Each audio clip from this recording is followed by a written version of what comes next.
The Lord be with you. And with your spirit. A reading from the Holy Gospel according to Mark. Glory to you, O Lord. Jesus said to the crowds, "This is how it is with the kingdom of God. It is as if a man were to scatter seed on the land, and would sleep and rise night and day, and the seed would sprout and grow. He knows not how. Of its own accord, the land yields fruit, first the blade, then the ear, then the full grain in the ear. And when the grain is ripe, he wields the sickle at once, for the harvest has come." He said, "To what shall we compare the kingdom of God? Or what parable can we use for it? It is like a mustard seed, that when it is sown into ground, is the smallest of all the seeds on the earth. But once it is sown, it springs up and becomes the largest of plants, and puts forth large branches, so that the birds of the sky can dwell in its shade." With many such parables, he spoke the word to them as they were able to understand it. Without parables, he did not speak to them, but to his own disciples he explained everything in private. My dear sisters and brothers, the Gospel of the Lord. Praise to you, Lord Jesus Christ. Please be seated. Muli ho, magandang umaga at welcome ho dito sa Minor Basilica of Our Lady of the Rosary of Manaoag. May kwento ho, isang true to life story. Kwento ho ng isang bata na halos araw-araw ho ay inuutusan siya ng kanyang nanay na bigyan ho ng pagkain yung isang mahirap na pamilya na malapit lang naman yung bahay sa kanila. So yung nanay, dinodoble niya ho yung dami ng kanyang niluluto at hatian ho niya ng pagkain nung niluto niya yung mahirap na pamilya na yon. At yung bata, yung delivery boy, dahil siya ho yung bunso. Minsan, nagtaka ho at nagtanong yung bata sa ginagawa niya. Di na niya ho maintindihan bakit araw-araw ay inuutusan ho siya ng nanay niya na dalhin yung pagkain sa pamilya na yon, sa pamilya na yon. At yung sabi lang ng nanay sa kanya, "Anak, kailangan nating tulungan yung pamilya sa makakaya natin. At pagkain lang yung makakaya natin." At dahil sa simpleng pagtulong ng nanay nung bata, naging maayos naman ho yung buhay ng pamilyang tinutulungan nila. Naging maayos ho yung pamilya. At yung isa pang magandang resulta ay yung bata na yon ay naging pare ho.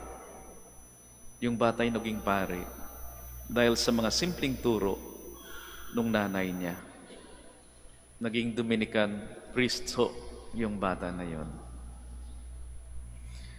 Sinasabi ho ni Father Henry Nouwen, isang spiritual writer, na isa daw ho sa mga malakas na tukso sa panahon natin ay yung tinatawag na pagiging relevant o pagkakaroon ng katuturan sa lahat ng ginagawa ho natin. Na yung bawat ginagawa ho natin ay dapat merong kapansin-pansin na resulta. At dapat kaagad yung resulta. Kaya nga mo, minsan ay naitatanong ho natin, ano kaya yung halaga ng ating pagsasalita tungkol sa Diyos sa mga taong gutom? Okay lang ba magsalita tungkol sa Diyos sa taong gutom? Sa mga taong walang makain o matirhan? Ano ho yung magagawa ng ating diskusyon sa Kingdom of God, sa kaguluhan sa bansa natin, sa korupsyon sa bansa natin? Ano yung magagawa pag pinag-usapan natin yung Kingdom of God? At tila ho walang katuturan yung mga ginagawa ho natin. Kaya nga ho walang pa rin pagbabago. Patong-patong pa rin yung problema sa bahay o buhay ho natin o di kaya'y sa bansa ho natin. Big concerns, big questions ang pumapasok ho sa ating isipan. Minsan, kung katuturan ho o relevance ng ating pananampalataya yung ating pag-uusapan. Pero sabi ho ni Father Nguyen, ang matinding hamon sa atin ay di kung paano natin pakainin ang mga nagugutom, tutulungan ang mga nangangailangan, o di kay babaguhin ho natin yung ating mundo.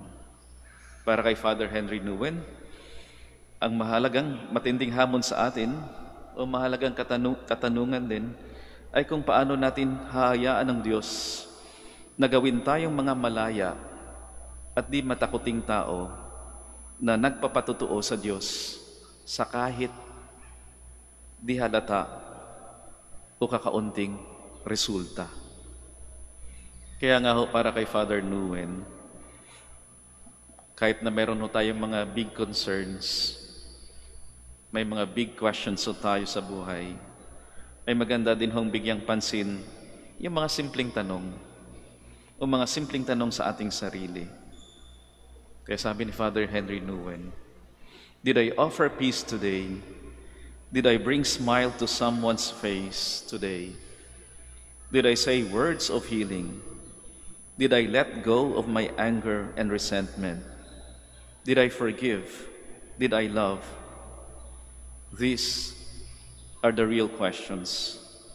I must trust that the little bit of love that I sow now will bear many fruits here in this world and the life to come. Ang kaganapan ho ng kaharian ng Diyos ay madalas ho ay nagmumula sa mga maliliit na magagandang gawa na may halong pananampalataya na ang Diyos ay siya hong nagpapalago sa ating payak o simpleng gawain. Minsan nga ho, di ho ba? Parang wala na ho tayong magawa. At hanggang dasal na lang ho tayo.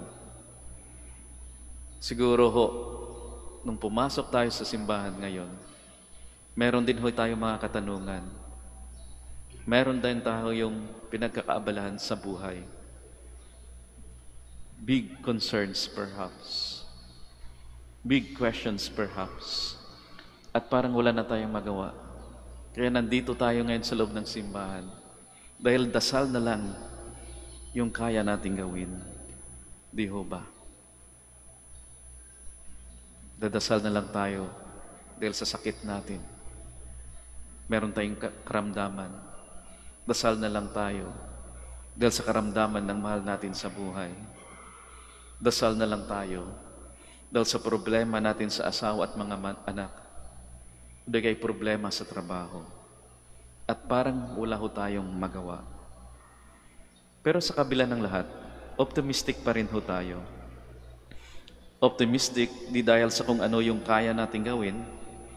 Optimistic dahil una sa lahat, kaya ng Diyos.